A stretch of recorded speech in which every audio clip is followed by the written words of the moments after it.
Capitanul Harris clipea obosit spre consola afumată. În colțul ecranului ars, o pată încăpățânată de muștar refuza să se desprindă. Ei bine, asta e catastrofal, mormăi el, împingând cu grijă panoul care tocmai hotărâse singur unde urma să ajungă nava. Locotenentul Jensen atârna cu capul în jos în centurile de siguranță, după ce motorul Warp își dăduse ultima suflare. Nu cred că catastrofal apare în manualul oficial de defecțiuni, domnule. Nici eu nu credeam până azi. Un cablu explodă într-o ploaie de scântei, iar Harry se înjură printre dinți. Misiune de rutină, promiseseră cei din comandamentul Terei. Explorare liniștită la marginea galaxiei.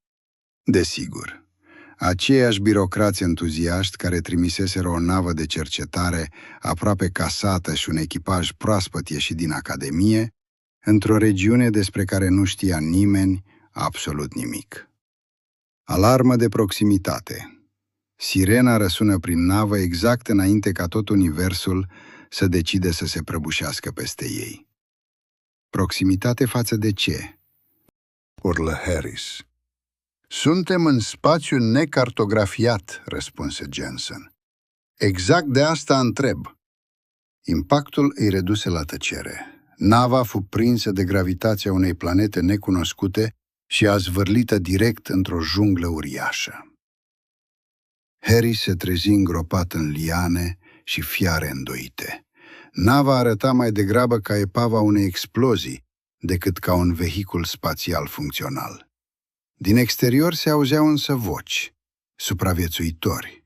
Se târâ afară printr-o trapă contorsionată și îl găsi pe Jensen cocoțat pe o stâncă, privind fix spre junglă. Domnule, cred că ar trebui să vedeți asta. Mai jos, într-o poiană, niște umanoizi îmbrăcați în piei de animale luptau cu sulițe împotriva unor roboți uriași înarmați cu lasere. Harris clipi lung. Ori am murit, ori universul are un simț al umorului foarte prost. Bun venit la marginea galaxiei, domnule. Postle. Cu cât se apropiau mai mult, cu atât situația devenea mai absurdă. Triburile primitive nu pierdeau, câștigau. Erau depășiți tehnologic în toate privințele și, totuși, atacau cu o furie atât de feroce, încât roboții începeau efectiv să cedeze sub presiune. Harris privi șocat cum o femeie firăvă trânti la pământ un robot de 2 ori mai mare decât ea. Cum naiba? Un războinic alergă direct spre ei, urmărit de o mașinărie metalică. Fără să gândească, Harris ieși dintre copaci și se izbi frontal de robot cu toată greutatea corpului. Impactul îl aruncă în noroi. Robotul se opri. Îl privi. Apoi senzorii îi coborâră spre insigna de pe uniformă. Cu un băzăit mecanic, mașinăria salută militar. Și se retrase, împreună cu ceilalți roboți. Poiana izbucni în urale. Câteva secunde mai târziu, Harris era ridicat pe umeri de războinici care îl priveau ca pe o zeitate coborâtă din cer. Jensen râdea atât de tare încât abia mai putea respira. Catastrofal, ha? Tile despre oamenii cerului se răspândiră cu viteza unui incendiu. Epava navei deveni centrul unei alianțe improvizate între triburi. Harris ura fiecare secundă din asta. Erau tratați ca niște zei, iar partea cea mai rea era că, accidental, începuseră să se comporte exact ca niște zei. Jensen comunica prin desene și pantomimă cu un talent suspect de mare. Harris, în schimb, repara tehnologie, îmbunătățea sulițe, transforma unelte primitive în arme eficiente. Cu fiecare modificare simțea însă aceeași greutate apăsându-i stomacul. Nu mai ajutau niște supraviețuitori, alimentau o revoltă. Seara, în jurul focurilor, Harris observă cum atacurile triburilor deveniseră organizate, coordonate, militare. Iar într-o noapte, stând lângă lidera lor, o femeie numită Ana, îi veni cea mai periculoasă idee de până atunci. Dacă i-am opri înainte să atace, Ana îl privi lung. În ochii ei apăru instant înțelegerea și speranța. Atunci Harris realiza adevărul. Nu mai era o simplă luptă pentru supraviețuire. Era război, iar el tocmai îl escaladase. Fortăreața roboților se afla în interiorul unui vulcan stins. Când Harris văzu infrastructura energetică, simți un fior rece. Recunoștea tehnologia. Era primitivă, industrială, nu extraterestră. Adevărul îl lovi brutal. Roboții fuseseră creați chiar de locuitorii planetei. Ana, așteaptă! Prea târziu. Atacul începuse. Sulițele încărcate electromagnetic sfâșiau circuite și distrugeau noduri energetice. Roboții cădeau unul după altul. Triburile urlau victorios. Harris privea carnagiul cu două sentimente imposibil de împăcat: mândrie și groază. După căderea bastionului, delegații din toate colțurile planetei veniră să-i vadă, să se închine înaintea lor. Jensen își pusese pene în păr și părea să adore fiecare secundă. Domnule, cred că avem o problemă. Harris privi mulțimea. Jensen, am cucerit o planetă, din greșeală. Ceremonia coroanei niște cinară, levă de credăseme mart în nor. Demure ceremonia coronae problemă treșiare pace de farmă problemă de sah. Jensen îmi cucerit o planetă. Din greșeală căte cinară, levă de credăseme mart în nor. Dăm-le stormă deși minele coronații și se din greșeală. Ceremonia coronae problemă te sahră. Levă de credeseme martă nor. Domnule ceremonia coronae, levă de credeseme martă nor. Domnule stormă deși minele corona, levă de credeseme martă nor. Domnule cermănă, levă de credeseme martă nor. Jensen își pusese pene în păr și părea să adore fiecare secundă. Jensen își pusese pene în păr și părea să adore fiecare secundă. Ceremonia coronae ce din greșeală pace de farmă problemă de sah. Jensen își pusese pene în păr și părea să adore fiecare secundă. Domnule stormă deși minele corona, levă de credeseme martănor. Domnule cermănă, levă de credeseme martănor. Jensen își pusese pene în păr și părea să adore fiecare secundă. Jensen își pusese pene în păr și părea să adore fiecare secundă. Ceremonia coronae ce din greșeală pace de farmă problemă de sah. Domnule cermănă, levă de credeseme martănor. Jensen își pusese pene în păr și părea să adore fiecare secundă. Domnule cermănă, levă de credeseme martănor. Jensen își pusese pene în păr și părea să adore fiecare secundă. Jensen își pusese pene în păr și părea să adore fiecare secundă. Ceremonia coronae ce din greșeală pace de farmă problemă de sah. Jensen își pusese pene în păr și părea să adore fiecare secundă. Jensen își pusese pene în păr și părea să adore fiecare secundă. Jensen își pusese pene în păr și părea să adore fiecare secundă. Jensen își pusese pene în păr și părea să adore fiecare secundă. Jensen își pusese pene în păr și părea să adore fiecare secundă. Jensen își pusese pene în păr și părea să adore fiecare secundă. Jensen își pusese pene în păr și părea să adore fiecare secundă. Jensen își pusese pene în păr și părea să adore fiecare secundă. Jensen își pusese pene în păr și părea să adore fiecare secundă. Jensen își pusese pene în păr și părea să adore fiecare secundă.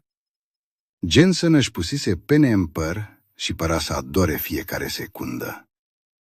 Jensen își pusese pene în păr și părea să adore fiecare secundă. Jensen își pusese pene în păr și părea să adore fiecare secundă. Jensen își pusese pene în păr și părea să adore fiecare secundă. Jensen își pusese pene în păr și părea să adore fiecare secundă. Jensen își pusise pene în păr și părea să adore fiecare secundă. Jensen își pusise pene în păr și părea să adore fiecare secundă. Jensen își pusise pene în păr și părea să adore fiecare secundă. Jensen își pusise pene în păr și părea să adore fiecare secundă. Jensen își pusise pene în păr și părea să adore fiecare secundă. Jensen își pusise pene în păr și părea să adore fiecare secundă. Jensen își pusise pene în păr și părea să adore fiecare secundă. Jensen își pusise pene în păr și părea să adore fiecare secundă. Jensen își pusise pene în păr și părea să adore fiecare secundă. Jensen își pusise pene în păr și părea să adore fiecare secundă. Jensen își pusise pene în păr și părea să adore fiecare secundă. Jensen își pusise pene în păr și părea să adore fiecare secundă. Jensen își pusise pene în păr și părea să adore fiecare secundă. Jensen își pusise pene în păr și părea să adore fiecare secundă. Jensen își pusise pene în păr și părea să adore fiecare secundă. Jensen își pusise pene în păr și părea să adore fiecare secundă. Jensen își pusise pene în păr și părea să adore fiecare secundă. Jensen își pusise pene în păr și părea să adore fiecare secundă. Jensen își pusise pene în păr și părea să adore fiecare secundă. Jensen își pusise pene în păr și părea să adore fiecare secundă. Jensen își pusise pene în păr și părea să adore fiecare secundă. Jensen își pusise pene în păr și părea să adore fiecare secundă. Jensen își pusise pene în păr și părea să adore fiecare secundă. Jensen își pusise pene în păr și părea să adore fiecare secundă. Jensen își pusise pene în păr și părea să adore fiecare secundă. Jensen își pusise pene în păr și părea să adore fiecare secundă. Jensen își pusise pene în păr și părea să adore fiecare secundă. Jensen își pusise pene în păr și părea să adore fiecare secundă. Jensen își pusise pene în păr și părea să adore fiecare secundă. Jensen își pusise pene în păr și părea să adore fiecare secundă. Jensen își pusise pene în păr și părea să adore fiecare secundă. Jensen își pusise pene în păr și părea să adore fiecare secundă. Jensen își pusise pene în păr și părea să adore fiecare secundă. Jensen își pusise pene în păr și părea să adore fiecare secundă. Jensen își pusise pene în păr și părea să adore fiecare secundă. Jensen își pusise pene în păr și părea să adore fiecare secundă. Jensen își pusise pene în păr și părea să adore fiecare secundă. Jensen își pusise pene în păr și părea să adore fiecare secundă. Jensen își pusise pene în păr și părea să adore fiecare secundă. Jensen își pusise pene în păr și părea să adore fiecare secundă. Jensen își pusise pene în păr și părea să adore fiecare secundă. Jensen își pusise pene în păr și părea să adore fiecare secundă. Jensen își pusise pene în păr și părea să adore fiecare secundă. Jensen își pusise pene în păr și părea să adore fiecare secundă. Jensen își pusise pene în păr și părea să adore fiecare secundă. Jensen își pusise pene în păr și părea să adore fiecare secundă. Jensen își pusise pene în păr și părea să adore fiecare secundă. Jensen își pusise pene în păr și părea să adore fiecare secundă. Jensen își pusise pene în păr și părea să adore fiecare secundă. Jensen își pusise pene în păr și părea să adore fiecare secundă. Jensen își pusise pene în păr și părea să adore fiecare secundă. Jensen își pusise pene în păr și părea să adore fiecare secundă. Jensen își pusise pene în păr și pără să adore fiecare secundă. Jensen își pusise pene în păr și pără să adore fiecare secundă. Ceremonia coroanei aproape îl făcu să explodeze. În mijlocul peșterii uriașe, înconjurat de războinici acoperiți în pene și oase, Harris urma să fie încoronat conducător suprem. Nu! Izbucni el. Liniștea căzui instant. Ana îl privi calm. Nu pot accepta asta, spuse Harris. Planeta asta e a voastră. Noi n-am venit să o cucerim. Ana a părut sincer confuză. Cuceriți?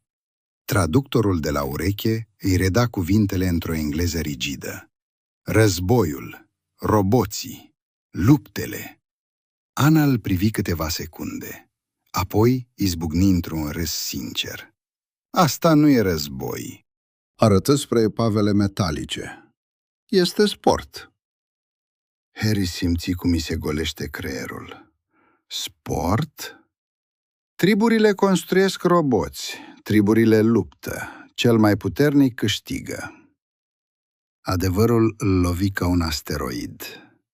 Nu opriseră un război, nu eliberaseră o lume. Participaseră accidental la echivalentul intergalactic al unui campionat sportiv și îl câștigaseră. Harris leșină. După ce neînțelegerea fu clarificată, lucrurile deveniră surprinzător de pașnice. Triburile păreau mai amuzate decât ofensate de faptul că zeii din cer erau doar niște oameni extrem de confuzi. Harris începu să învețe bazele tehnologiei, doar suficient cât să nu mai transforme competițiile sportive în măceluri mecanizate.